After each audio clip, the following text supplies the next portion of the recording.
ঢাকা শহরটা ধুলোয় মিশ্রিত একটা অবস্থা, এত যানজট। আমার পরিস্থিতিটা এতটাই যে খারাপ, এখানে থাকার মতো ইচ্ছে আমার একদমই ছিল না। আজকে হয়তো পরিস্থিতির শিকার হয়ে এই ঢাকা শহরে আসতে বাধ্য হয়েছি। কাজে কাঁধে ব্যাগ ঝুলিয়ে হাতে একটা চিরকুট নিয়ে রাস্তার এই পাশ ও পাশ ঘুরে ঘুরে দেখছি। ঢাকা শহরে এসে বুঝতে পেরেছি জীবন যুদ্ধে মানুষকে কতটা লড়াই করে বেঁচে থাকতে হয়। আর আমি সেই লড়াইয়ের মধ্যেই অংশগ্রহণ করতে এই ঢাকা শহরে এসেছি।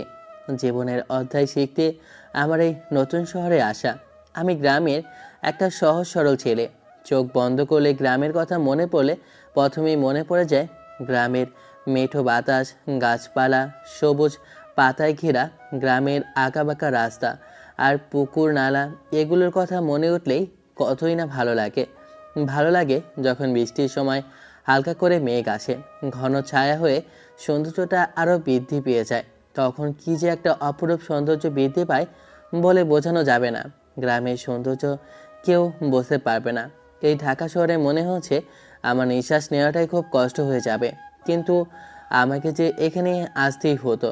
আমি যে বাধ্য, কারণ ছোটবেলায় মা বাবা দুজনকে হারিয়ে নিজের চাচাচির কাছে বড় হয়েছি। চাচা এখন অসুস্থ, অনেক কষ্টে আমাকে লালন পালন করে বড় করেছে। আমি চাই এখন আমার চাচা চাচির জন্য আমি কিছু একটা করি, কারণ ওনারা আমার জন্য অনেক কিছু করেছে এবং আমার একটা দায়িত্ব ওনাদের দেখাশোনা করার জন্য। তাই তো চলে এসেছে এই ঢাকা শহরে। চাচা একটা হাতে খাম ধরিয়ে বলেছিল এইটা তার বন্ধুর ঠিকানা, ওখানে গেলে নাকি একটা চাকরির ব্যবস্থা হবে। কিন্তু এই ঢাকা শহরে তো আমি কিছুই চিনি না। যাকে এই কাগজটা দেখাচ্ছি না, তাই তো তাতে তো রাস্তা এপার ওপার আবার ওপার হাঁটতে হাঁটতে লাগলাম। এইভাবে হাঁটতে হাঁটতে কখন যে একটা মেয়ের সাথে ধাক্কা খেয়ে নিচে পড়ে যাই খেয়ালই করিনি। ধাক্কা খেয়ে আমার মোটা ফ্রেমে চশমাটা নিচে কোথায় যেন পড়ে যায়। সামনের দিকে লক্ষ্য করে দেখি হাতের বাঁ পাশে পড়ে আছে। সামনে থেকে কুড়ে নিয়ে চশমাটা চোখে লাগাতেই মেয়েটা আমার দিকে রাগে চোখে তাকিয়ে কিছু বলবে। এই ঢাকা শহরে এত সময় ধরে হাঁটছি, কিন্তু একটা মেয়েকেও দেখিনি সুশীল সুন্দরভাবে কোনো কাপড় চোপড় পরে যে ঘোরাঘুরি করছে। কেউ টপ, কেউ জিন্স পরে দেখলাম ঢাকা শহরের মধ্যে হাঁটাহাঁটি করছে। মেয়েটাকে ভালোভাবে দেখলাম, মেয়েটা একটা সালোয়ার কামিজ পরেছে, হয়তোবা ধনী পরিবারের মেয়ে দেখে মনে হচ্ছে। চোখগুলো অনেক টানা টানা, হরিণের মতো দেখে অনেক সুন্দর লাগছে। আমি তো মনে হয় গ্রামের মধ্যে এত সুন্দর মেয়ে দেখিনি। মুখটা গোলগাল, ঠোঁটের মধ্যে একটা তিল আছে। আর আর যখন রেগে যায় তখন দেখলাম মেয়েটার গালগুলো একদম লাল টকটকে হয়ে যায়।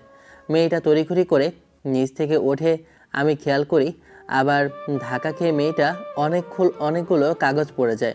আমি কাগজগুলো উঠিয়ে দিয়ে মেয়েটার হাতে দিলাম।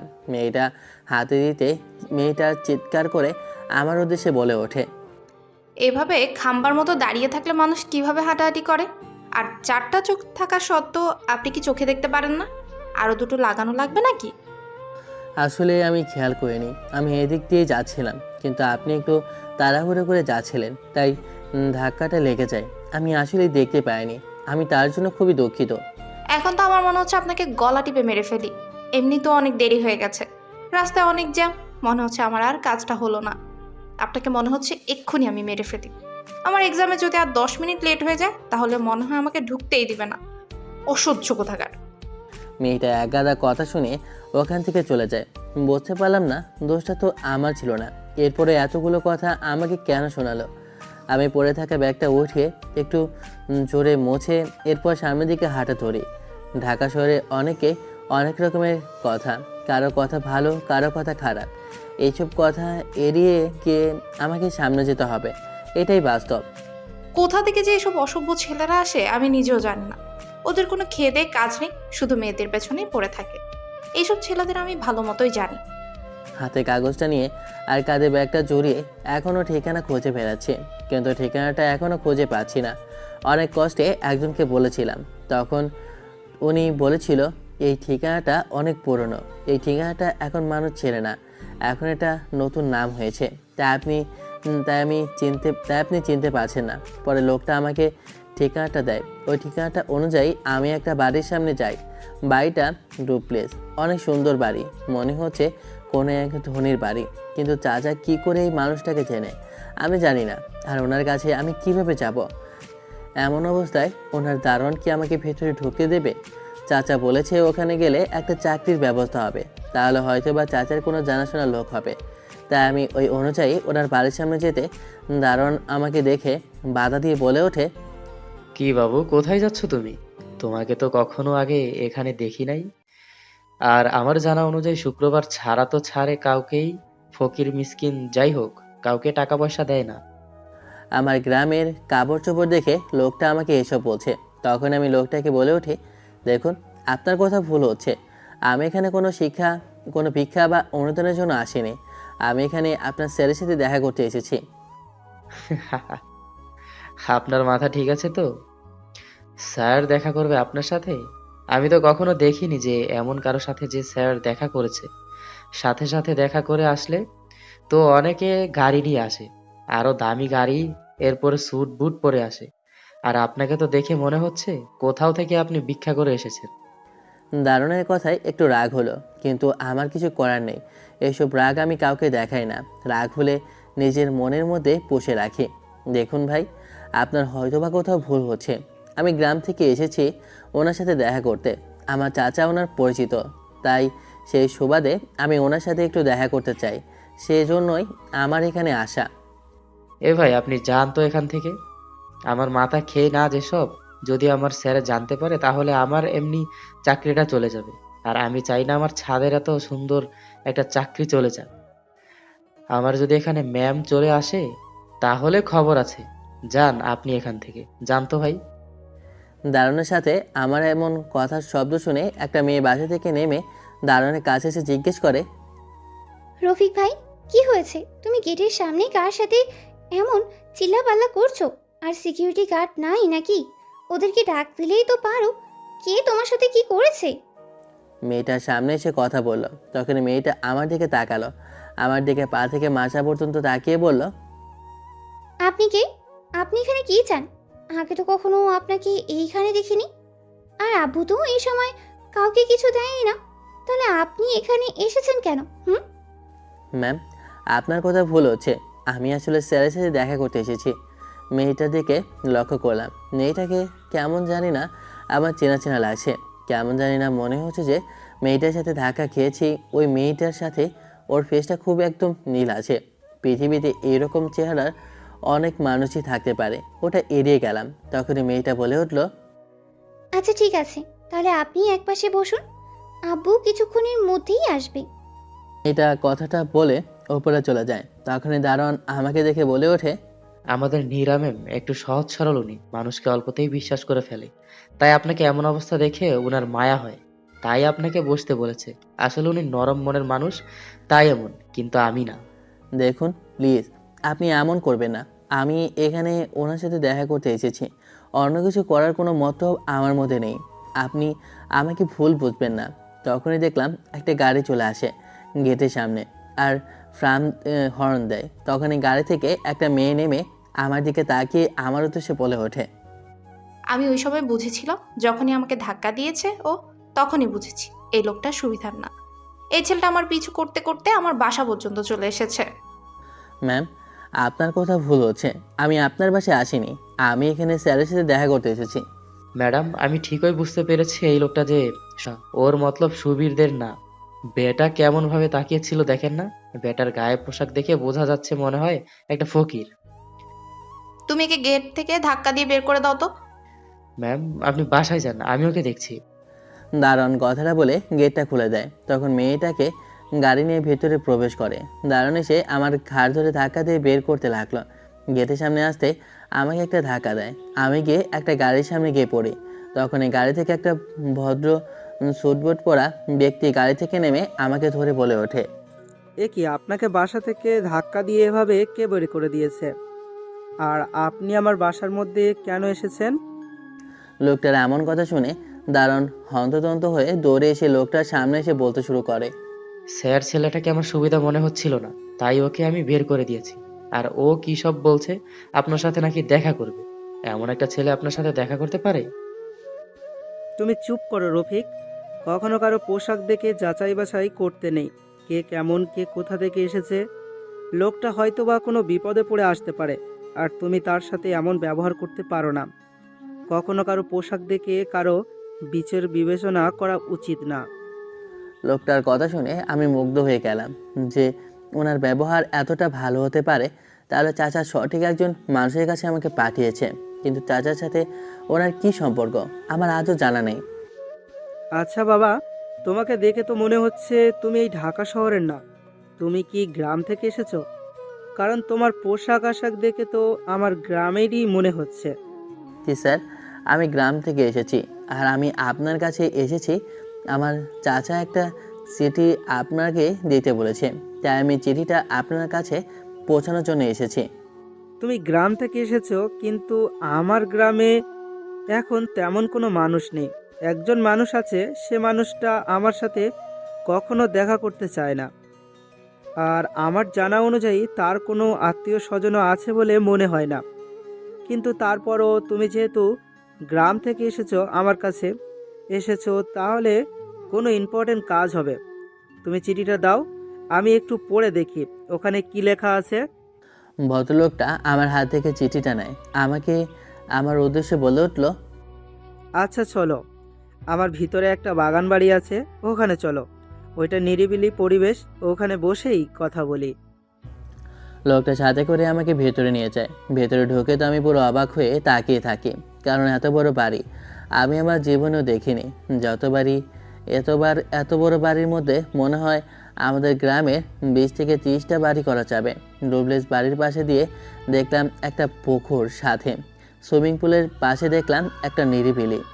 আমাকে ভদ্রলোকটা ওখানে নিয়ে যায়। ওখানে গিয়ে বসতেই আমার কেমন জানি না গ্রামের সুবাস পেতে লাগলাম। ওখানের মধ্যে পরিবেশটা এত সুন্দর যে মনে হচ্ছে বইয়ের পাতার মধ্যে আমি ডুবে গেছি। ওই জায়গাটা এতটা সুন্দর যে আমি ওই জায়গা থেকে আর কোথাও যাওয়ার ইচ্ছে নেই। আমার এমন অবস্থা দেখে তখন ভদ্রলোকটা একটু হেসে বলে ওঠে, তোমার জায়গাটা খুব পছন্দ হয়েছে তাই না? এই জায়গাটা আসলেই অনেক সুন্দর। আর এই জায়গাটা আমি অনেক টাকা দিয়ে বানিয়েছি। এই পরিবেশটা আমার যখন মন খারাপ হয়, তখন আমি এখানে এসে কিছুক্ষণ বসে থাকি, তখনই আমার মন ফ্রেশ হয়ে যায়। জায়গাটি আসলে মন ভালো করার মতো। এখানে শুধু আমার মেয়ে দুটো ছাড়া আর কেউ আসতে পারে না। তোমাকে নিয়ে এসেছি কারণ আমি তোমাকে দেখে মনে হচ্ছে তুমি খুব অস্বস্তি বোধ করছো এই জায়গাটায়, তাই আমি তোমাকে এই নিরিবিলি স্থানে নিয়ে এসেছি। আচ্ছা ঠিক আছে, এখন আমি পড়ে দেখি কি লেখা আছে। কথাটা বলে ভদ্রলোকটা ওই চিঠিটা খুলে পড়তে লাগলো। ওনার চোখ দিয়ে পানি পড়তে লাগলো। আমি অবাক হয়ে তাকিয়ে রইলাম। এ কি এমন কিছু লিখেছে যে কথা শুনে ওই লোকটার চোখ দিয়ে পানি পড়ছে? এর থেকে অবাক করার বিষয় যে চাচা এত একজন ধনী মানুষকে কিভাবে চিনতে পারে। চাচা তো এমন কোনো ব্যাকগ্রাউন্ড আমি শুনিনি, এমনকি কখনো বলেওনি। ছোটোবেলা যখন আমি ঘুমাতাম না, তখন চাচা বলেছিল চাচা আগে নাকি অনেক বড় লোক ছিল, আগে অনেক বড় বড় মানুষের সাথে চলাফেরা করতো। কিন্তু ওই সময় গল্প শুনে আমি ঘুমিয়ে পড়তাম, তাদের সাথে অনেক হাসি ঠাট্টা মজা করতাম। চাচা আমার বাপের থেকে অনেক বেশি ছিল। আমি আমার চাচাকে আমার জীবনের থেকেও বেশি ভালোবাসি, কারণ আমার চাচা আমার বাবার অভাবটা একটু বসে দেয়নি। আমার কোনো চাওয়া আমার চাচা অপূর্ণ রাখেনি, প্রয়োজনে নিজে খায়নি। এরপরে কিন্তু আমার খাওয়ার কোনো কিছুতে কমতি রাখেনি। তখন ভদ্রলোকটা আমাকে উদ্দেশ্য করে বলে ওঠে, বাবা, তুমি কি রহিমের ছেলে? তুমি কত বড় হয়ে গেছো। আমি খোঁজ নিয়ে শুনেছিলাম রহিমের একটা ছেলেকে লালন পালন করেছে। বাবা, তুমি কি রহিমের ছেলে? উনি আমাকে বুকে জড়িয়ে ধরে কান্না করতে করতে কথাগুলো বলল।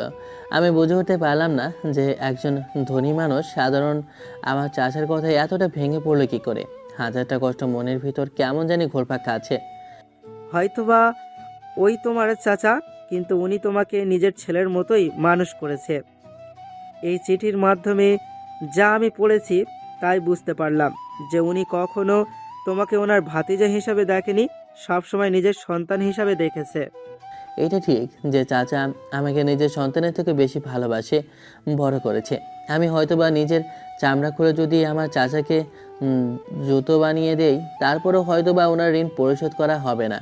তাই তো আমি আমার চাচার জন্য কিছু করতে চাই। তোমার চাচার প্রতি তোমার এত ভালোবাসা এবং কি এত উদার মন দেখে আমি খুবই ইমপ্রেস হয়েছি।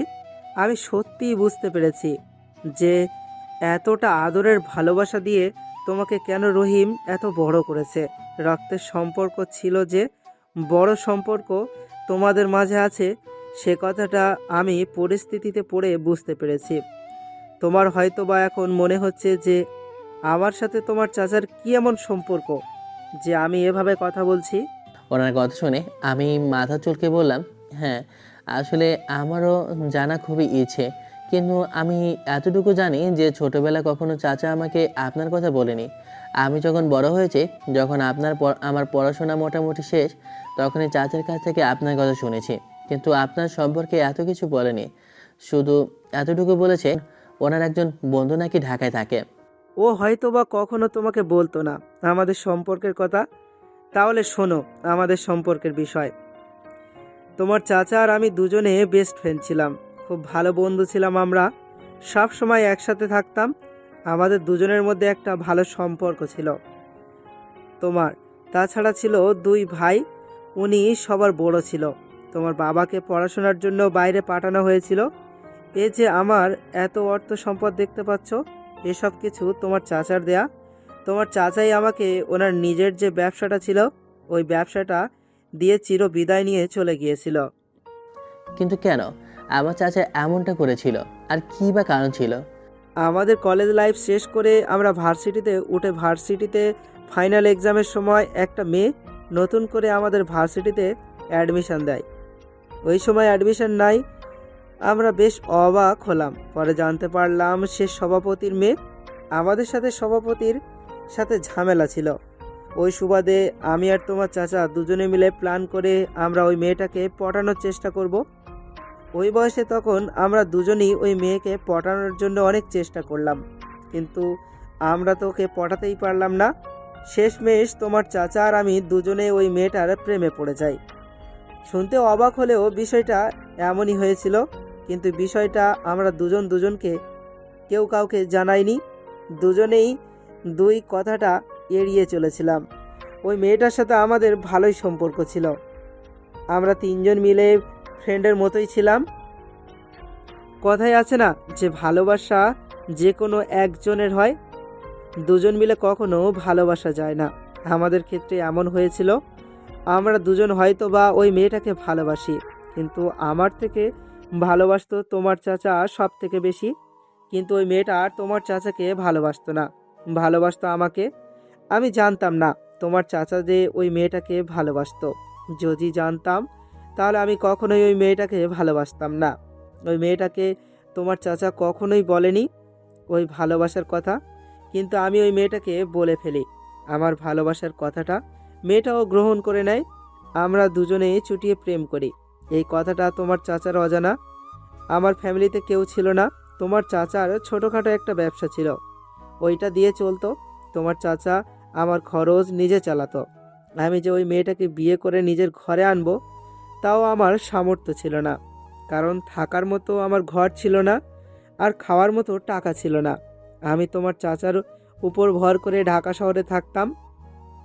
একদিন ওই মেয়েটার বিয়ে, তখন আমি তোমার চাচার কাছে সব কিছু খুলে বলি। তখন তোমার চাচা জীবনের ঝুঁকি নিয়ে ওই মেয়েটাকে বিয়ে বাড়ির থেকে পালিয়ে এনে আমার কাছে দিয়ে দেয়। এরপর শেষ ওই রাতে আমাকে তার ব্যবসা বুঝিয়ে দিয়ে বলেছিল তার খোঁজ না নিতে। যদি কখনো তার খোঁজ নেই তাহলে সে আমার মরা মুখ দেখবে। এমন কথায় আমি মোটেও প্রস্তুত ছিলাম না যে কেন এমন কথাটা বলেছে। পরে আমি জানতে পারি আসল কাহিনীটা। তোমার চাচা যে ওই মেয়েটাকে ভালোবাসতো, আমি ওই দিনের পরে জানতে পারি যে কী কারণে কথাটা বলেছিল। পরে আমি শুনি তোমার বাবা গাড়ি অ্যাক্সিডেন্টে মারা যায়। আমি আর খোঁজ পাইলাম না, কারণ তোমার চাচা গ্রামে চলে যায় তোমাকে নিয়ে। এরপর থেকে আজ এই প্রায় 25 বছর পর তোমাকে দেখলাম, তাই খুশিতে কান্না চলে আসছে। এতটা বেদনা আর যন্ত্রণা নিয়ে আমাদেরকে নিয়ে বেঁচে আছে, আমাদের বিন্দু পরিমাণও বুঝতে দেয়নি ওনার মনের মধ্যে কতটা ঝড় আর কষ্ট বেড়ে গিয়েছে। আমি এসব কথা ভাবছি, তখনই আমাকে বলে ওঠে, জি স্যার। শোনো, তুমি আমাকে একদম স্যার বলবে না, এখন থেকে আঙ্কেল বলে ডাকবে। আর চলো, আমি তোমাকে তোমার রুমটা দেখিয়ে দিয়ে আর আমার মেয়ে দুটোর মনে হয় চলে এসেছে। তাদের সাথে তোমার পরিচয়টা করিয়ে দিই। তোমার অনেকটা পরিবর্তন হওয়া উচিত, কারণ তোমার এমন জামা কাপড় এই ঢাকা শহরে চলে না। এসবগুলো চেঞ্জ করতে হবে। আঙ্কেল ওনার সাথে করে আমাকে ওনার বাসায় নিয়ে যায়। বাসাটা দেখে তো আমি পুরো অবাক হয়ে যাই, কারণ বাসাটা ডুপ্লেক্স আর এতটা সুন্দর যা আমার জীবনেও দেখেনি। তখনই দেখলাম সবার মধ্যে ওই সময় যে মেয়েটা এসেছিল ওই মেয়েটা বসে আছে। তখন ওই মেয়েটা আমাকে দেখে বলে ওঠে, বাবা, এই ছেলেটা কি? এই ছেলেটাকে দেখেছিলাম যে বাইরে বসেছিল আর তোমার জন্য অপেক্ষা করছিল, তোমার সাথে দেখা করতে চাই। আমি ভেবেছিলাম হয়তোবা তোমার কাছে কিছু সাহায্য চাওয়ার জন্য এসেছে, কিন্তু পরে বলেছে তোমার সাথে দেখা করতে চাই। ছেলেটা কি? ওকে তো আমি ঠিকই চিনতে পারলাম না। জি আসসালামু আলাইকুম আপু, আমি হচ্ছি নিলয়। আরে বাবা, সালাম দেওয়া লাগবে না। বাবা, ওনাকে দেখে তো খুবই সহজ সরল মনে হচ্ছে। আর তোমার সাথে ও কি? আর গ্রামেও তো আমাদের কোনো আত্মীয় থাকেই না। সন্ধ্যা হচ্ছে আমার বেস্ট ফ্রেন্ডের বন্ধু। সন্ধ্যা, এ হচ্ছে আমার বেস্ট ফ্রেন্ডের বন্ধু। আমি তোদেরকে বলেছিলাম না, আমার একটা বন্ধু ছিল যে আমার জীবনের থেকেও বেশি হয়েছে, তারই ছেলে। তার মানে উনি হচ্ছে রহিম আঙ্কেলের ছেলে? কিন্তু তুমি তো বলছিলে ওনার কোনো ছেলে ছেলে নেই, অথবা কোনো সন্তানই ছিল না। ওনার ওনার কথা তুমি বলছিলে? হ্যাঁ, কিন্তু ওনার ভাইয়ের ছেলে ছিল, আর ওর বাবা মারা যাওয়ার পর থেকে উনি ওকে লালন পালন করে আর ওনার নিজের ছেলের থেকেও বেশি ভালোবেসে বড় করে। বাবা, তোমাকে তো পরিচয় করিয়ে দেওয়া হলো না। ও হচ্ছে আমার ছোট মেয়ে নীরা। জি, আমার নাম হচ্ছে নীরা। ও তোমার তো কথা বলতেই ভুলে গিয়েছিলাম, তুমি তো এবার শেষ ফাইনাল ইয়ারে। আমি তোমাকে এখানে একটা ভার্সিটিতে ভর্তি করিয়ে দিব। নীরা যে ভার্সিটিতে পড়ে ওখানে তোমাকে ভর্তি করিয়ে দিব। নিরালু, আর 1 বছর আগে গ্রাজুয়েট কমপ্লিট হয়, তোমরা দুজনে তাহলে একসাথে পড়বে। আর আঙ্কেল কিছু বলবে তখনই উপর থেকে কেউ এসে বলে ওঠে, বাবু, তুমি কার সাথে কথা বলছো? আমি মেয়েটার দিকে ভালোভাবে তাকিয়ে দেখি মেয়েটা আর কেউ না, ওই সময় যার সাথে আমি দেখা করতে গিয়েছিলাম রাস্তায়, তাদেরকে আমাকে বাসা থেকে বের করে দেওয়ার কথা বলেছিল। এটা আমাকে দেখে বলে ওঠে, বাবা, এই ছেলেটা এখানে কি করছে? আর দারোয়ান রফিক কোথায়? কি করে ঢুকতে পেরেছে ও? আমার বাসা পর্যন্তও ঢুকে গেছে। ওর জন্য আমি আমার এক্সামে যেতে পারিনি। আজকে আমার দায়িত্বের মধ্যে ছিল, কিন্তু আমি যেতে পারিনি। মা, তুই একটু শান্ত হ। বিষয়টা হয়েছে কি একটু আমাকে খোড়া করে বল তো, তোর আবার কি করেছে? আরে বলো না, রাস্তার মধ্যে খাম্বার মতো দাঁড়িয়েছিল, তখনই আমি ধাক্কা খেয়ে পড়ে যাই। আর ওর সাথে কথা বলতে বলতেই দেরি হয়ে যায়। সেজন্যই তো আমার প্রিন্সিপালের কাছে অনেক কথাও শুনতে হলো। তুমি তো জানো তোমার বন্ধু ওই লোকটা কতটা ডেঞ্জারাস। সে কলেজের টিচারদেরকেও মাফ করে না যদি একটু ভুল হয়ে থাকে। আর আমাকে তো আর মেয়ের মতো শাসন করবে। অন্য কাউকে করবে হোক বা না করুক, আমাকে ঠিকই করবে। আর এটার পারমিশন তো তুমি দিয়ে দিয়েছো। যা হয়েছে হয়েছে, ও সবার বলে লাভ নেই। ও হচ্ছে ওই যে তোর রহিম আঙ্কেলের ছেলে। তখন ওই মেয়েটা সব কিছু খুলে বলে। তখনই আঙ্কেল বলে, নিলয়, এটা হচ্ছে আমার বড় মেয়ে নীলা, আর নীলা এ হচ্ছে নিলয়। আর হ্যাঁ নিলয়, তুমি যে ভার্সিটিতে যাবে আর যেখানে আমি অ্যাডমিশন তোমাকে করিয়ে দিব, সেখানে ওই কলেজে নীলা হচ্ছে প্রফেসর। ও তোমার কলেজের ইংলিশ টিচার হয়ে ক্লাস নিবে। ও আচ্ছা, তাহলে ও তোমার বন্ধুর ছেলে, বুঝলাম। যাই হোক, অনেক দূর থেকে এসেছে, এখন ওকে রেস্ট করতে দে। আর হয়েছে কি, ওকে তোরা শপিংয়ে নিয়ে যাস, ওই জামা কাপড় লাগবে ওর। তাহলে চলো বাবা, আমি তোমাকে তোমার ফোনটা দিয়েই দিই। আঙ্কেল আমাকে উপরে তোলা নিয়ে যায়। ওখানে একটা রুম দেখায়। আমি রুমের ভিতরে প্রবেশ করে তো হাঁ করে তাকিয়ে এটা দেখছি, কারণ এত বড় রুম আমি তো জীবনেও কখনো দেখিনি। রুমের মধ্যে সব কিছু সেট করা, ওয়ারড্রোব আছে এবং সব কিছু আছে। সামনে একটা টিভি আছে, মনে হচ্ছে কোনো লাক্সারি বাড়িতে আমি। আঙ্কেল চলে যাবে তখনই পেছন থেকে আমি বলে উঠি, আসলে আঙ্কেল, আমি তো এখানে থাকার জন্য বা পড়াশোনা করার জন্য এইসব সুখ শান্তি মিলে তার জন্য আসিনি। আপনার কাছে এসেছিলাম একটা চাকরির জন্য। আমার চাচা এখন কোনো কাজ করার মতো নেই, ওনার বয়স হয়েছে আর উনি অসুস্থ। আর আমি চাই কিছু একটা করতে। বাবা, আমি তোমার কথা ঠিক বুঝতে পেরেছি। আমি জানি তুমি এখানে কেন। যাই হোক, তুমি চিন্তা করো না। আর তুমি গ্রাজুয়েটটা কমপ্লিট করো। আমি প্রতি মাসে তোমার চাচার জন্য টাকা পাঠাবো। তোমার কাছে যদি কল করে তাহলে বলবে তোমার চাকরি হয়ে গেছে। আর আমি তোমার অ্যাকাউন্ট থেকে তোমার চাচার কাছে টাকা পাঠাবো। তুমি পড়াশোনা করো। আমি এতটুকু আমার বন্ধুর জন্য করতেই পারি। আর তুমি আমার জন্য কেউ না, তুমি আমার আপন মানুষেরই মতো। তোমার গ্রাজুয়েট কমপ্লিট হলেই আমি তোমাকে ভালো একটা পোস্টে জব দিব। তুমি চিন্তা করো না, আগে তুমি পড়াশোনাটা শেষ করো। কথা বলে উনি চলে যায়। আমি আর কিছু বললাম না। আমি ওয়াশরুমে গিয়ে ফ্রেশ হয়ে রুমে বসতেই তখনই আমার হাতের ফোনটা বেজে ওঠে। ফোনের স্ক্রিনে তাকেই দেখে চাচা কল করেছে।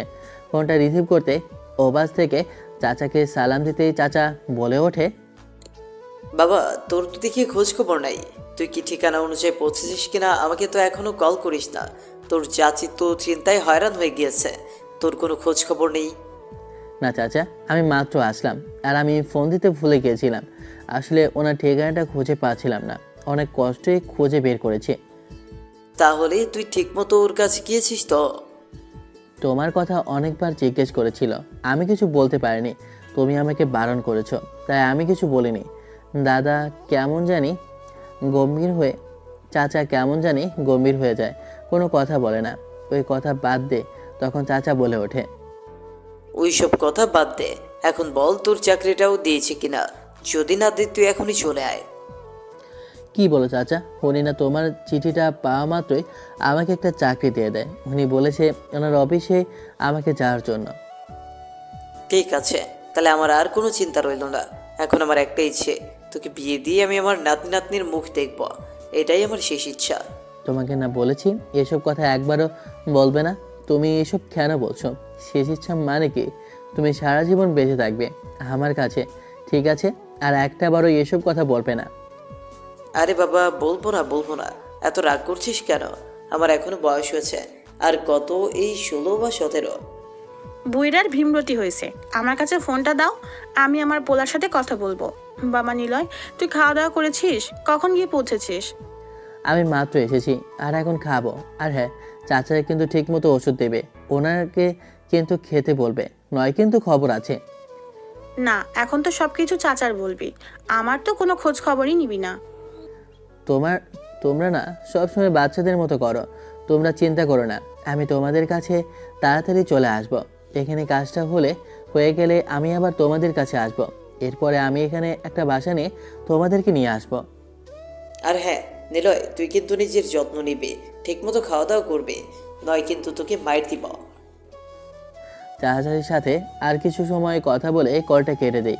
তখনই নীরা রুমে প্রবেশ করে। আমি কি প্রবেশ করতে পারি? হ্যাঁ, আসবে না কেন?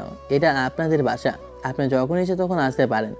এখানে তো আমার অনুমতি নেওয়ার কিছুই নেই। আপনি না অনেক সহজ সরল, কথা বোঝেনি না। গ্রামে থাকেন তো, তাই ঢাকার কিছুই জানে না। আপনাকেই শিখাতে হবে। আমি মানুষের সাথে কখনো এতটা মিশিনি, তাই আমার এতটা অভিজ্ঞতা নাই তার সাথে কিভাবে কথা বলতে হয়। আচ্ছা, আপনাকে একটা কথা বলতাম। আপনি যদি কিছু না মনে করেন তাহলেই বলতাম। হ্যাঁ বলেন, সমস্যা নেই। কি বলতে চান?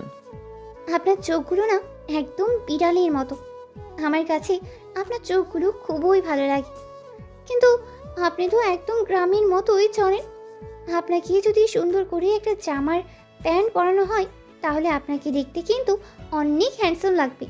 আচ্ছা, কিছু মনে না করলে একটা প্রশ্ন করি। হ্যাঁ আছি তো, প্রশ্ন করতে আসেন। আমি তো আর আনসার দিতে আসি। হ্যাঁ আছি তো, আপনি তো প্রশ্ন করতে আছেন আর আমি তো আনসার দিতে আসি। তাহলে আবার জিজ্ঞেস করে কি আছে? আপনি না আসলেই একটা বোকা ছেলে। আচ্ছা বলেন তো, আপনার কোনো গার্লফ্রেন্ড আছে? না, আমি কখনো কোনো মেয়ে মানুষের সাথে কথা বলি না, এবং কি আমি কোনো মেয়ে বান্ধবী বা ফ্রেন্ড এগুলো কোনো কিছুই রাখি না। আমি সবসময় একা থাকতে পছন্দ করি। তাহলে তো ভালোই। এই যুগের মধ্যেই ভালো ছেলে পাওয়া খুবই কষ্টের। আমাদের ঢাকা শহরের মধ্যে তো ছেলেদের কথা বললেই একদম পাপ। ওদের একটা ছেলে তো কম করে হলেও 2-4টা গার্লফ্রেন্ড থাকেই। আমি নীলার সাথে কথা বলছিলাম, তখনই রুমের মধ্যে দেখলাম নীলা প্রবেশ করলো। কিরে, তুই এখানে কি করছিস? তুই যা, তোর পড়তে বস। আপু, সবসময় তো করি। তুমি আসলে শুধু পড়াই বলো। উনি গ্রাম থেকে এসেছে, তাই আমার জানতে ইচ্ছে যে গ্রামের মধ্যে কি কি আছে। তাই আমি ওনার সাথে কথা বলছি। এত কথা বলার প্রয়োজন নেই, তুই যা, তোর রুমে যা। দূর, কিচ্ছু ভালো লাগে না। আচ্ছা নিলয়, আমি তোমার সাথে পরে কথা বলবো। আচ্ছা যাই হোক, আমি তোমাকে একটা কথা বলার জন্য এসেছি। ওই সময় ওর ওই ব্যবহারের জন্য আমি আসলে দুঃখিত। আমি বুঝতে পারিনি ভুলটা আসলে আমার হয়েছিল। না, সমস্যা নেই। আমি ওটা তো কখনই ভুলে গিয়েছি। আমি ওসব কথা মনে রাখি না। তুমি কি আমার সাথে মজা করছো? আমি আপনার সাথে মজা করব কেন? তাহলে আমি তোমাকে তুমি করে বলছি, আর তুমি আমাকে আপনি করে কেন বলছো? না, আর আপনি আমার সিনিয়র, তাই আমি আপনাকে আপনি বলে সম্বোধন দিচ্ছি। আর বড়দের সম্মান করা আমাদের উচিত। এই ছেলে, এই বেশি কথা বলো না। তুমি আমাকে আপনি করে বলবে না, এখন থেকে তুমি করে বলো। আর তো কি হয়েছে, মাত্র তো 3 বছরের সিনিয়র, এতে কোনো সমস্যা নেই। আর তুমি আমাকে তুমি করেই বলবে, ব্যাস। আর যদি তোমাকে শুনি আপনি করে বলতে, তাহলে কিন্তু তোমার খবর আছে। আর আমার নাম নীলা, নীলা বলেই ডাকবে, ওকে? নীলা আমার গায়ের উপর দিয়ে কথাগুলো বলতে লাগলো। ওর গরম নিঃশ্বাস আমার মুখে এসে লাগতে লাগলো। আমি ভয়ে ভয়ে উত্তর দিলাম, আচ্ছা ঠিক আছে, আপনি যা বলবেন আমি তাই রাখবো। ও সরি, না না, তুমি বলে ডাকবো, চলবে? Good bye. সকাল সকাল রেডি থেকো, আমরা শপিংয়ে যাব। আচ্ছা ঠিক আছে। তখনই আঙ্কেল নিচে আসার জন্য ডাকে, কারণ খাবার হয়ে গেছে। বুয়া টেবিলে খাবার দিয়ে গেছে। তখন আমি আর নীলা নিচে যাই। কিছুক্ষণ পরে সবাই মিলে খাওয়া দাওয়া করছিলাম। তখনই দেখলাম কেউ আমার পায়ের মধ্যে খোঁচা দিচ্ছে। আমি ভালোভাবে তাকিয়ে দেখি নীরা। কি হয়েছে? আপনি কাশছেন কেন? পানি খাবেন? পানি নিন। ওদের দুই বোনের হয়েছেটা কি আমি বুঝতে পারছি না। আর আমি আর আমার দিকে তাকাতেই একটা চোখ টিপ দেয়। বাবা শোনো, তোমার যদি কোনো সমস্যা বা অসুবিধা হয় তুমি অবশ্যই নীলাকে জানাবে। আর কোনো তোমার টাকা পয়সা লাগলে নীলা তোমাকে দিবে, কোনো সমস্যা নেই। আর হ্যাঁ, তোমার যা লাগে সব কিছু আমি নীলাকে বলেছি। নীলা আমাকে সব কিছু নিয়ে দেবে। আসলে আমি অফিসের কাজের জন্য সব সময় বাইরে থাকি, তো বাসায়ও তেমন একটা আসতে পারি না। ওদের মা মারা যাওয়ার পর থেকে আমি ওদেরকে এতটা আর আদর যত্নে রাখতে পারলাম না। কথাটা বলে আঙ্কেলের মনটা খারাপ হয়ে যায়। তখন খেয়াল করলাম চুপ হয়ে যায়। আঙ্কেলের মন খারাপ করবেন, আঙ্কেল মন খারাপ করবে না। মানুষের জীবনে ভালো খারাপ অনেক কিছুই আছে, এগুলো নিয়ে মানুষকে বেঁচে থাকতে হয়। এগুলো নিয়ে মন খারাপ করলে আরও খারাপ লাগবে। আঙ্কেলের সাথে আর কিছু কথা বলে কোনো রকম খাওয়া দাওয়া করে আমি উপরে চলে যাই। এরপরে একটা ঘুম দিই। সকালবেলা ঘুমিয়ে আসি। তখনই চাচা কল করে ঘুম থেকে উঠিয়ে দেয়, নামাজের জন্য বলে। আমি মসজিদে গিয়ে নামাজ পড়ে বাসায় আসি। বাসায় এসে দেখি এখনও নীলা ঘুমাচ্ছে। কিছু না বলে আমি উপরে চলে যাই। উপরে গিয়ে রেডি হচ্ছি। আজকে ভার্সিটি যেতে হবে, কারণ আঙ্কেল বলেছে আজকে ভার্সিটিতে অ্যাডমিশন নিয়ে দেবে। প্রায় কিছুক্ষণ পর আঙ্কেল আমার দরজার সামনে এসে বলতে লাগলো, নিলয়, তুমি কি ঘুম থেকে উঠেছো নাকি এখনো ঘুমিয়ে আছো? নীলা তো সব সময় কত বেলা ধরেই ঘুমিয়ে থাকে, তাদের কোনো হিসাব থাকে না। না আঙ্কেল, আমি সকালবেলা ঘুম থেকে উঠে মসজিদে গিয়েছিলাম। মসজিদ থেকে মাত্র এসেছি, এসে রেডি হচ্ছিলাম। তাহলে তুমি রেডি হও, আমি ওদেরকে ডেকে তুলছি। বুয়া মনে হয় নাস্তা বানিয়ে ফেলেছে। তুমি রেডি হয়ে নাস্তার টেবিলে আসো, আমরা সবাই একসাথে খাবো। একটু সময় পর আঙ্কেল চলে যায়। আমি রেডি হয়ে নিচে আসে দেখি নীলা ঘুম থেকে উঠে ফ্রেশ হয়ে নাস্তার টেবিলে বসে আছে। আমি আসতেই নীলা বলে ওঠে, এত সকাল সকাল কেউ ঘুম থেকে ওঠে নাকি? তোমাকে দেখলাম খুব সকালে, তুমি ঘুম থেকে উঠে কোথায় যেন যাচ্ছিলে। তোরা কখনো নামাজ পড়িস না। সকালে নামাজে গিয়েছিল, আর তোদের তো কোনো খবর নেই। তোরা তো নামাজ সব ভুলে গেছিস। নামাজ পড়া তো তোদের এখন মনে হচ্ছে আমার জোর করতে হবে। বাবা, আমি তো নামাজ পড়ি। আজকে একটু ঘুমটা বেশিই হয়ে গেছিল, তাই নামাজ পড়তে পারিনি। তুমি নীরাকে বলো, ও নামাজ পড়ে না, ওকে তুমি বলো না। আপু, শুধু শুধু সব সময় তুমি আমার নামে মিথ্যে কথা কেন বলো? নিজে ডাকার জন্য আমার ওপরে কেন দিয়ে দাও? এখন দুজন থাম, এরপর আমরা খাওয়া দাওয়া করে তো ওকে নিয়ে ভার্সিটি যেতে হবে, তাই না? আঙ্কেল আমাকে নিয়ে ভার্সিটি যাওয়ার জন্য রওনা দেয়, সাথে নীলা আর নীরাও যায়। ভার্সিটির কাছে আসে আমি গাড়ি থেকে নামতে খেয়াল করলাম ভার্সিটির অনেকগুলো লোক আমার দিকে তাকিয়ে আছে।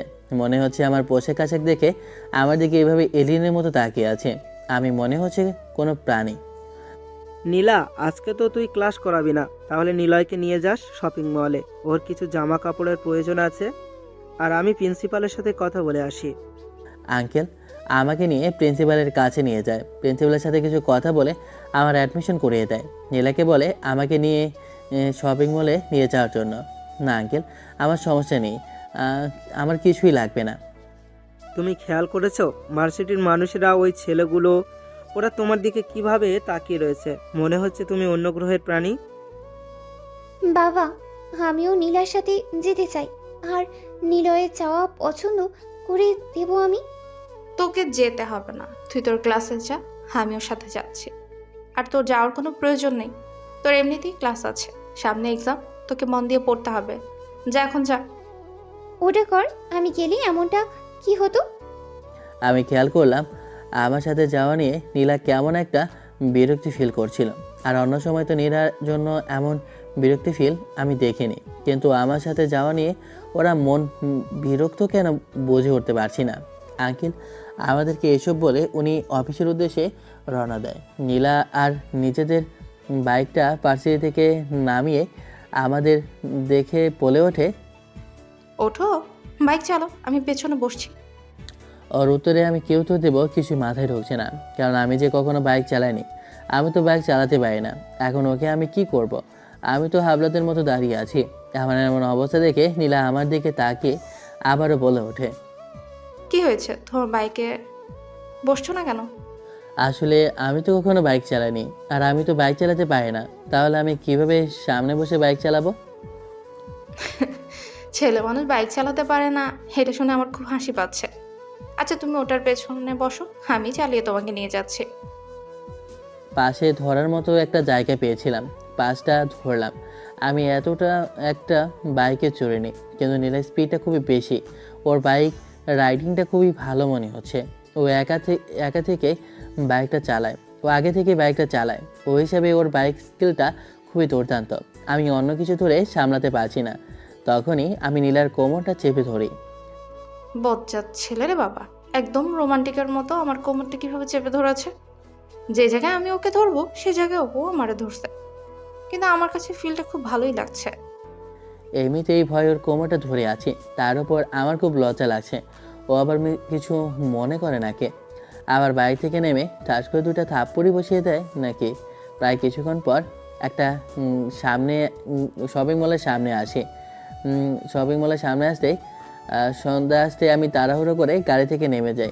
আবার এমন অবস্থা দেখে নীলা হেসে বলে ওঠে, আরে তোমাকে দেখে তো মনে হয়েছে তুমি ভয় পেয়েছো, তাই তো তুমি আমাকে এভাবে শক্ত করে ধরে রেখেছিলে। ভয় পাওয়ার কিছু নেই, আমি আসলে এমনভাবেই রাইড করি। সমস্যা নেই, আমি কোনোদিন তোমাকে বাইক চালানো শিখিয়ে দিব। নীলা আমাকে নিয়ে একটা শপিং মলে নিয়ে যায়। ওখানে গিয়ে ওর পছন্দ অনুযায়ী আমার জন্য জামা প্যান্ট কিনতে থাকে। এরপরে ওপরে একটা শর্ট দোকানে যায়। ওখানে গিয়ে আমার জন্য কয়েকটা জুতার স্যান্ডেল নিতে লাগে। অন্য পাশের দোকান থেকে আমার জন্য কয়েকটা সানগ্লাস আর চোখের কয়েকটা পরে চশমা নিতে লাগলো। আর আমার মুখে থাকা মোটা ফ্রেমের চশমাটা বারে বারে এদিক আবার ওদিক দিয়ে ঘুরিয়ে দেখতেছিলাম। আমি অনেক বারণ করা সত্ত্বেও আমার একটা কথা শুনলো না। এক গাদা আমার জন্য জামা কাপড় কিনতে লাগলো। ওর ওপর সবগুলো এত দামি যে কি বলবো। আমি আমার জীবনে এত দামি জামা কাপড় কখনো কিনিনি। আরে এখানে তো মাত্র অল্প কয় টাকার জামা কাপড়, বেশি না, মাত্র 40,000 টাকার। আর এখানে সব কিছু ব্র্যান্ডের এবং কি প্রিমিয়াম। আরে কি বলেন যে চলে? 1000 টাকা দিয়ে তো আমার পুরো 1 বছরের খরচ চলে যাবে, আর আপনি তা কিনা শুধুমাত্র খরচ করে ফেলছেন। চুপ করো তুমি, আমি যা করছি তুমি শুধু দেখো। আর এটা শপিং মল, তোমাকে না বলেছি শুধু কলেজ ছাড়া তুমি আমাকে আর কোথাও আপনি করে বলবে না। এরপরও কেন বলছো? ও আচ্ছা, সরি, আমি বুঝতে পারিনি। এখন ঠিক আছে চলো, ওপাশে পার্লার আছে, জেন্টস পার্লার, তোমাকে নিয়ে যাই। পার্লার আবার কি? আরে তোমার এত কিছু বুঝে লাভ নেই তো, তুমি চলো, তোমার চুলগুলো ঠিকঠাক করতে হবে, এরপর দাড়িগুলোও কমিয়ে দিতে হবে। তোমার যে অবস্থা হয়েছে, আমাকে দেখতে কি একটা বাজে দেখা যায়। চলো, আর একটা মোটা ফ্রেমের চশমা লাগিয়ে রেখেছো, ওটা চেঞ্জ করতে হবে। আমি তোমার জন্য দেখো কয়েকটা পাওয়ার সানগ্লাস নিয়েছি। কথাটা বলে নীলা আমাকে পাশের ওই পার্লার কথাটা বলে নীলা আমাকে পাশের ওই পার্লারটায় নিয়ে যায়। ওখানে নিয়ে যাওয়া মাত্রই একটা মেয়ে এসে আমাকে একটা রুমে নিয়ে গিয়ে চুল কাটার জন্য যায়। এই যে শোনো না, উনি আমাকে কোথায় নিয়ে যাচ্ছে? আর এত ভয় পাচ্ছ কেন? উনি তোমার হেয়ার কাট করে দিবে, উনি হেয়ার স্টাইলিশ। আমার কেমন জানি ভয় লাগছে। আমার আমার কথা শুনে পাশে থাকা সেই সব জেন্টস পার্লারের কর্মীরা ছিল, ওনারা হাসতে লাগলো আমার এমন কর্মকাণ্ডে। আমি একটু লজ্জাবোধ অনুভব করলাম। আমি মাথা নিচু করে রইলাম। তখন নীলা সবার উদ্দেশ্যে বলে ওঠে, এই যে, আপনাদের সমস্যা কি? আপনারা কি কাস্টমারকে এভাবে ট্রিট করেন? আর আপনাদের নামে আমি কমপ্লেন দিব। এখানে আপনারা যেখানে জব করছেন, এটা কার আপনারা জানেন? এটার ওনার কে? আপনারা এগুলো সম্পর্কে কোনো ধারণা আছে? আপনারা কেমন ক্রিয়েট করছেন? তখনই ভেতর থেকে ম্যানেজার এসে নীলাকে দেখে হাত জোর করে ক্ষমা চায় এবং সে বুঝতে পারে যে এই শপিং মলের মালিক হচ্ছে নীলার বাবা, আর বলে ওদের ব্যবহারের জন্য আন্তরিকভাবে দুঃখিত। আসলে ওদের কোনো দোষ নেই। ওরা আমার মতো এমন লাজুক ছেলে কখনো দেখেনি যে জেন্টস পার্লারে এসে এমন বিহেভ করে। ও গ্রাম থেকে এসেছে, তাই ওর এমন জিনিসে কোনো অভ্যস্ত নেই, তাই ওর কাছে কেমন যেন লাগছে। আপনারা ওকে সুন্দরভাবে একটা হেয়ার কাট করে।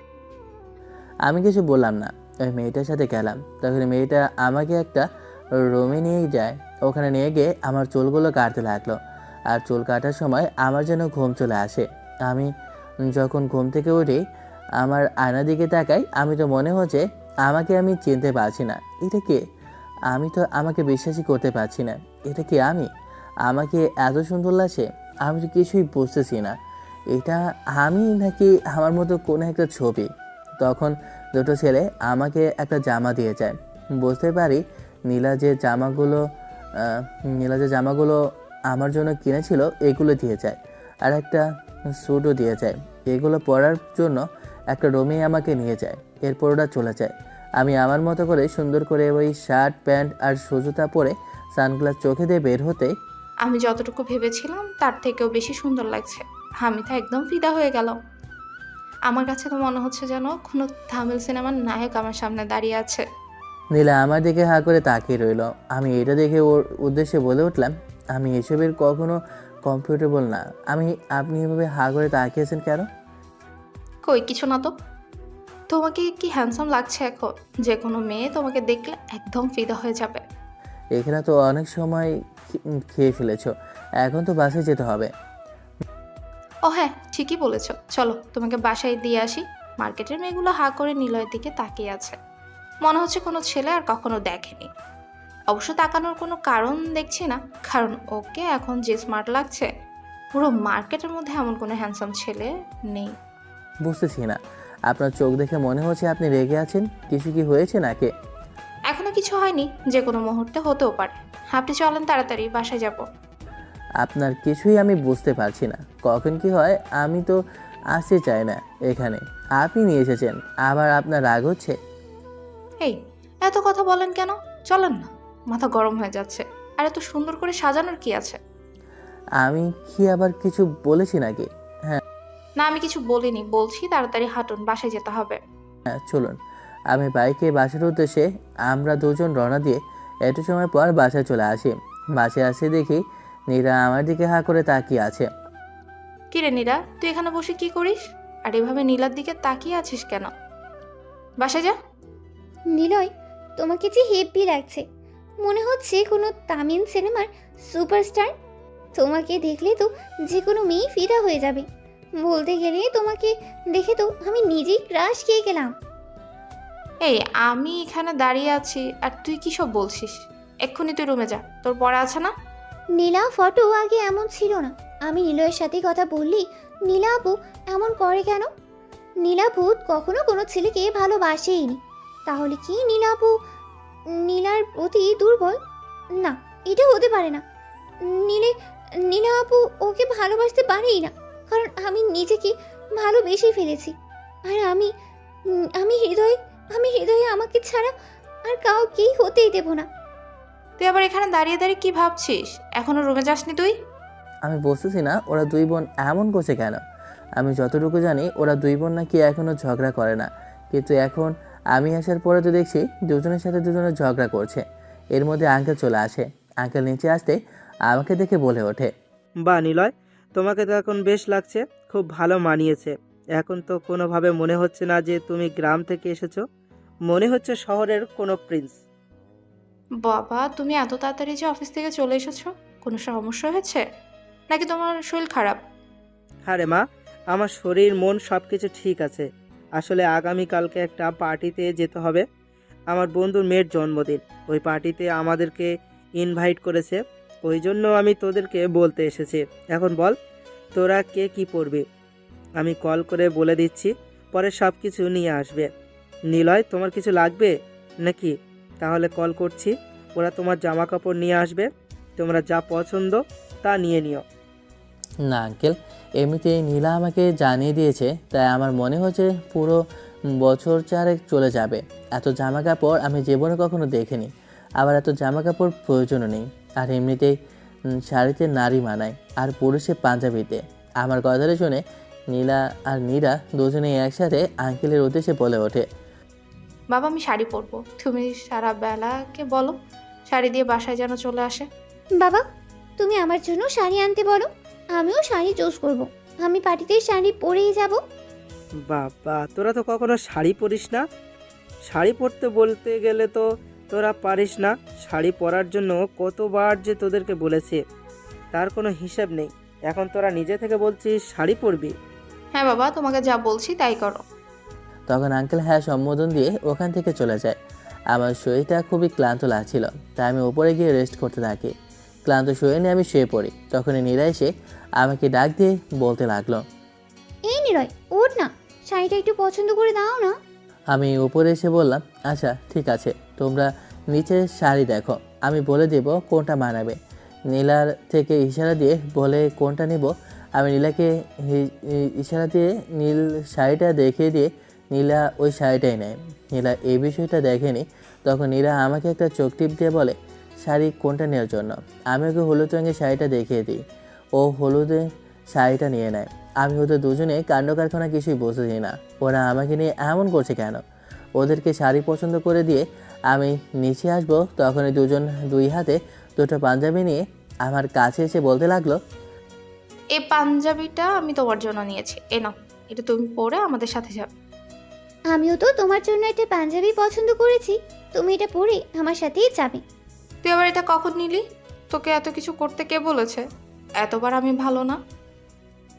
আমি তোর বড়, হাত তুই কি বুঝবি এসবের? আপু, আমি তোমার থেকে এখন বেশি বুঝি। তুমি কেন এমন করছো? আমি নীলের জন্য এগুলো পছন্দ করেছি। নিলয় তোর বড় হবে, ওনাকে ভাইয়া ডাকবি। আমি ওকে ভাই ডাকতে পারবো না, আর তোমাকে তুমি করে বলে কত তোমার ছোট। আমি ওকে অনুমতি দিয়েছি দেখার জন্য, তাই ও ডাকছে, তাতে তোর সমস্যা কি? ওদের কাণ্ড কারখানা দেখে আমি কি করবো কিছুই বুঝতে পারছি না। ওরা দুজন আমাকে নিয়ে ঝগড়া করছে। আঙ্কেল থেকে যতটুকু শুনেছি ওরা কখনো ঝগড়া করে না, কিন্তু আমাকে নিয়ে কেন বা ওরা এমন ঝগড়া করছে। আচ্ছা দাঁড়াও, আমি তোমাদের দুজনের একটাও পরবো না, বরঞ্চ তোমাদের পছন্দের যে নীল কালার দিয়েছো ওই নীল কালারের মধ্যে আমার একটা পাঞ্জাবি আছে, ওটা আমাকে অনেক মানায়, আমি ওটাই পরে আসি। তখন নীলা আর নীলা দুজনেই নিজেদের রুমে যায় জামা চেঞ্জ করার জন্য, কারণ কিছুক্ষণ পর আমরা পার্টিতে যাব। আমি আমার রুমে যাই জামা চেঞ্জ করার জন্য। আমি পাঞ্জাবিটা পরে নিচে আসি দেখি নীলা দুজনেই তাদের নিজেদের ড্রেস চেঞ্জ করে নিচে নেমে বসে আছে। আমি তো দুজনের দিকে তাকিয়ে একদম ক্রাশ খেলাম। আমি খেয়াল করলাম ওরা দুজন আমার দিকে হা করে তাকিয়ে রইল। আমি একটু লজ্জা পেলাম। তখন আমি ওদের উদ্দেশ্যে বলে উঠলাম, তোমাদেরকে কিন্তু অনেক সুন্দর লাগছে। সত্যিই বলছো? আচ্ছা বলো তো, শাড়িটা আমাকে মানাচ্ছে নাকি নীরাকে?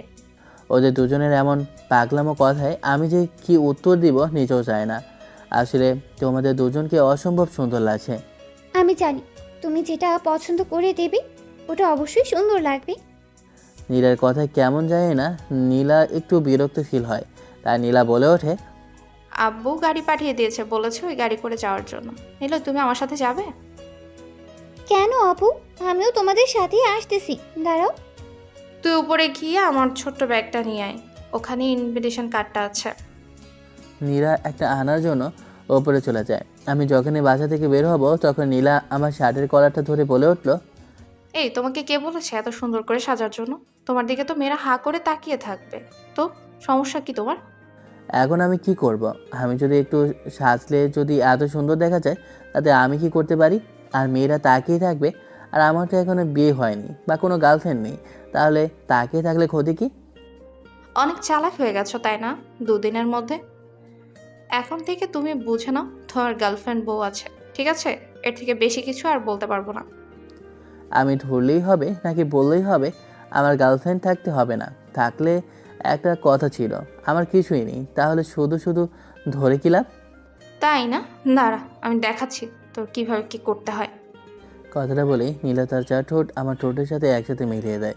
এরপরে প্রায় 2 মিনিট পর ছেড়ে দেয়। আর যাওয়ার সময় বলিউডে যে এটার পর আর বলে ওঠে যে এটার পর আর কিছু বোঝানোর বাকি থাকলে এরপর আমি বুঝিয়ে দেব। আমি তো হ্যাবলাকান্তের মতো দাঁড়িয়ে রইলাম। আমার সাথে নীলা এটা কী করলো? তার মানে নীলা আমাকে ভালোবাসে? এই জন্যই আমার সাথে নীলা এমন করে। আমার সাথে নীলা বলতে চাইলে নীলা স্কুল করে কিন্তু নিজেকে ভালোবাসে প্রশ্নটা আমার মধ্যে রয়ে গেল। তখন নীলা এসে বলে ওঠে, কি ব্যাপার নিলয়, তুমি গায়ে দিচ্ছ না কেন? এখানে দাঁড়িয়ে আছো কেন? না যাব, তোমার জন্য অপেক্ষা করছিলাম। তুমি আমাকে ভালোবাসো তাই তো? তুমি আমার জন্য অপেক্ষা করছো? এই দুই বোনের হয়েছেটা কি? আমাকে নিয়ে কী শুরু করেছে? ওদের দুজনের মাথা খারাপ হয়ে গেল নাকি? আমি জাস্ট একটু মিথ্যা কথা বললাম, তাতেই বলেছে আমি ওদেরকে ভালোবাসি। শোনা নিলয়, আমি তোমাকে অনেক ভালোবাসি, কিন্তু আপুর ভয়ে তোমাকে বলতেই পারি না। আমি এখন বুঝতে পারতেছি তুমি আমাকে ভালোবাসো। আপুর ভাই তুমিও বলতে পারছো না। আমি যদি কোনো ছেলেকে ভালোবেসে থাকি, সেটা হচ্ছে তুমি। তুমি একমাত্র ছেলে যাকে আমি ভালোবেসে ফেলেছি। আমার কথায় কি বলবো নিজেই বুঝে উঠতে পারছি না। ওরা দুজনে কি শুরু করে দিয়েছে। এখানে যদি আঙ্কেল এসব জানতে পারে তাহলে তো আমার অবস্থা টাইট করে ফেলবে। তার উপর আমি এখানে এসেছি একটা কাজের জন্য, ওদের সাথে লুডুর ফুডুর করার জন্য এসেছি নাকি? নিলয়, তোমাদের আবার কি হয়েছে? তাড়াতাড়ি গাড়িতে আসো। আমি আর নীলা দুজনে গাড়িতে উঠে যাই। একটু সময় পর বাড়িতে চলে আসি। পার্টিতে অনেকগুলো মেয়ে আমাদের দিকে তাকিয়ে আছে। আমার দিকে এভাবে তাকাতে দেখে নীলা ওরা দুজনেই জেলাস ফিল করতে লাগলো। এটা আমি ভালোই খেয়াল করলাম। বাড়ির মধ্যে কোনো মেয়ে যদি আমার সাথে এসে বন্ধুত্ব করতে চাইতো, তখন নীলা অথবা নীলা দুজনের একজন এসে বাধা দিত আর বলতো ওনার গার্লফ্রেন্ড আছে, ওদেরকে তাড়িয়ে দিত। কোনো মেয়ের সাথে আমাকে কথা বলতে দিত না। ওদের দুজনের কথা কি বলবো, আমি কিছুই বুঝে উঠতে পারছি না। ওরা দুজন আমাকে নিয়ে কী শুরু করেছে। এইসব দেখে আমার বিরক্তি লাগা শুরু করলো। তাই আমি ছাদের উপরে চলে গেলাম। কিছুক্ষণ পর দেখলাম নীলা আমার পিছু পিছু হাঁটতে লাগলো আর ছাদে এসে আমায় বলতে লাগলো, নিলয়, তুমি আমার জুনিয়র, তারপরে এই ভালোবাসা কখনো সিনিয়র জুনিয়র দিয়ে হয় না। সত্যি বলতে আমি তোমাকে প্রথম দেখায় ভালোবেসে ফেলেছি।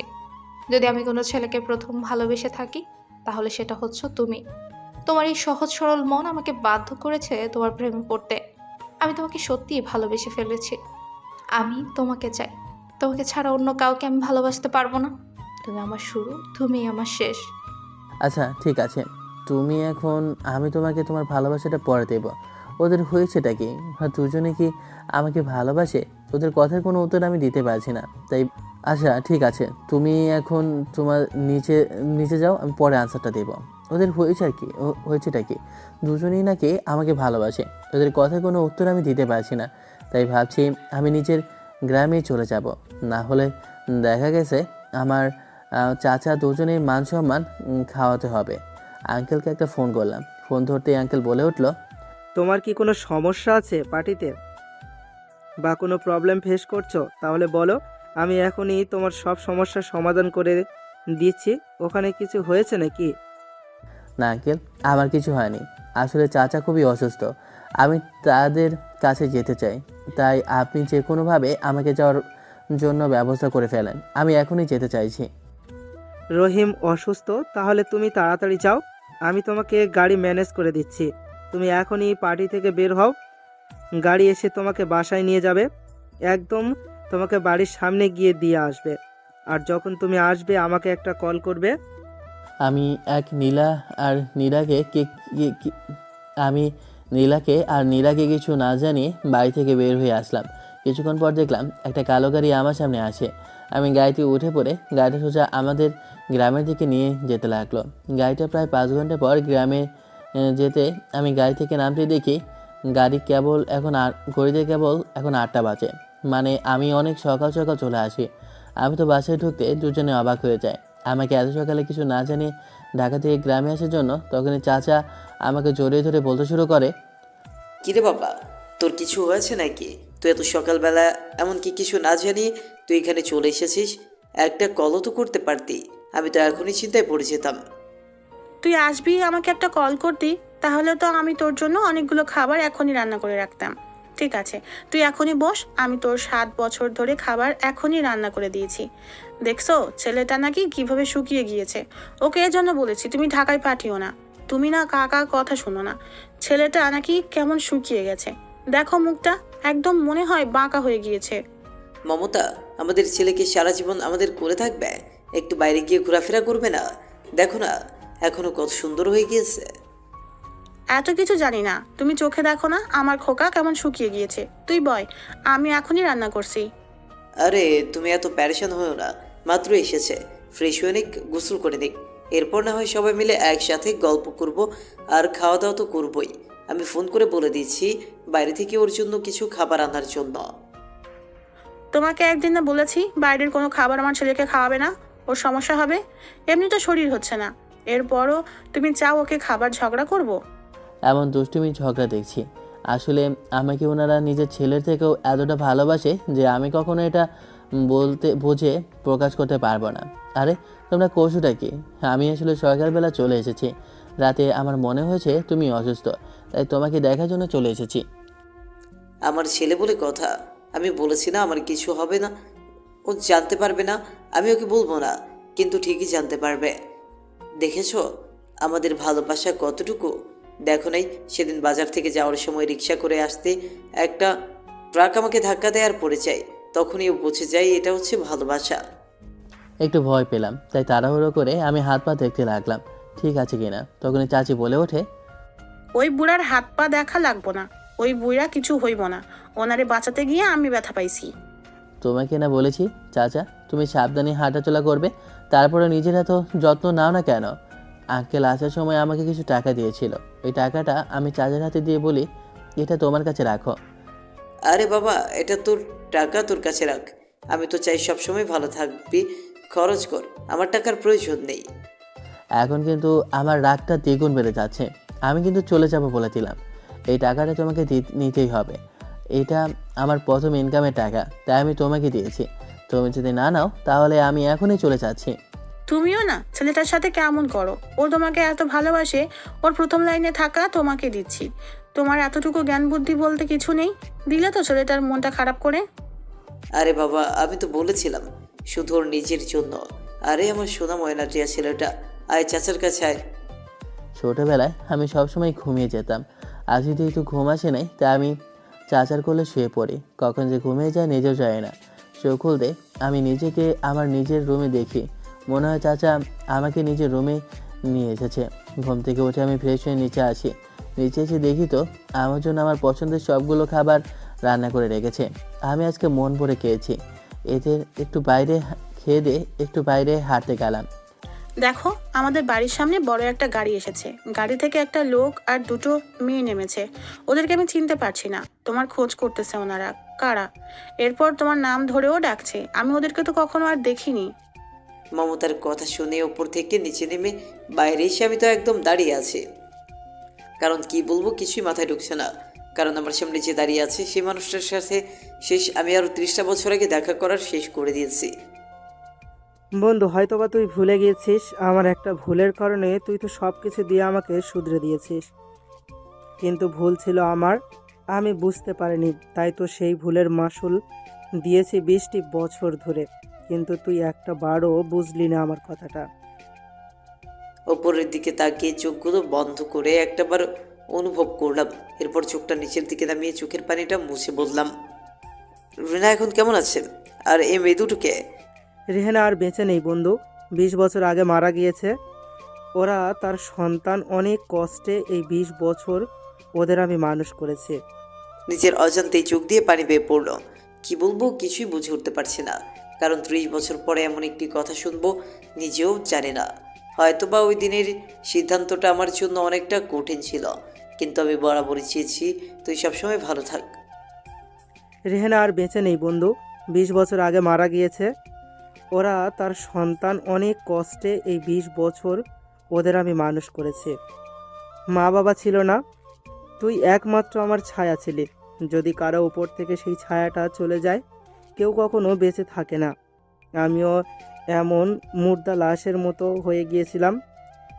তোকে দিয়ে আমি কিভাবে বলবো তার নিজের কষ্ট আর বেদনার কথা, নিজেও জানি না।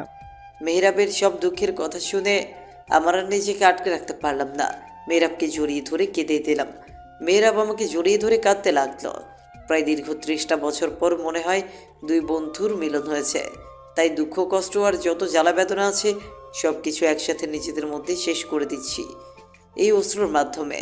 আজ হঠাৎ কি করে আর কোথায় ঠিকানা পেলে? রহিমকে সব কিছু খুলে বলি, সব নিলয় আর নীরা দুজনেরই বিষয়ে। তাহলে কি তুই এটা চাস? আমি জানি তুই ওদের নিজের মেয়ের থেকেও বেশি ভালোবেসে রাখবি।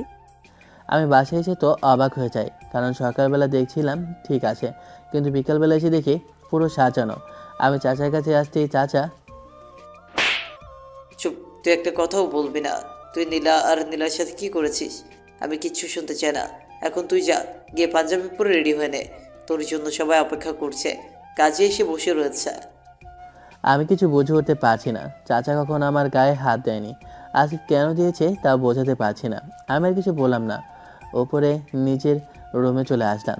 চাচা এসে বলতে শুরু করে, মেহরাব আমাকে সব কিছু বলেছে, আর নীলা দুজনেই এসেছে, আর আমি সব কিছু চিন্তা করে ভেবেছি তোকে ওদের সাথেই বিয়ে দিব। মানে কি বলতে চাও চাচা?